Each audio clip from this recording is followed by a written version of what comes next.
நாளொரு இறைவார்த்தை நலமாகும் நம் வாழ்க்கை. கடவுள் இந்த இயேசுவை உயிர்த்தெழச் செய்தார். இதற்கு நாங்கள் அனைவரும் சாட்சிகள். அவர் கடவுளின் வலது பக்கத்திற்கு உயர்த்தப்பட்டு வாக்களிக்கப்பட்ட தூய ஆவியை தம் தந்தையிடமிருந்து பெற்று பொழிந்தருளினார். திருத்தூதர் பணிகள் புத்தகம் 2 இறைவார்த்தை 33. அன்பிற்கு இனியவர்களே, ஆண்டவர் இயேசு கிறிஸ்து உயிர்த்த மகிழ்ச்சியின் செய்தியை நாம் அறிந்திருக்கிறோம். அவர் தந்தையின் வலது பக்கம் வீற்றிருந்து நமக்கு அருள் ஆசிரை பொழிந்து கொண்டிருக்கிறார்.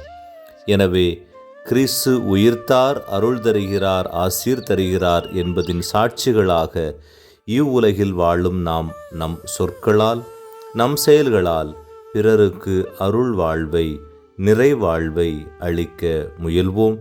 அதன் வழியாக நாமும் உயிர்த்த கிறிஸ்துவின் சாட்சிகளாவோம்.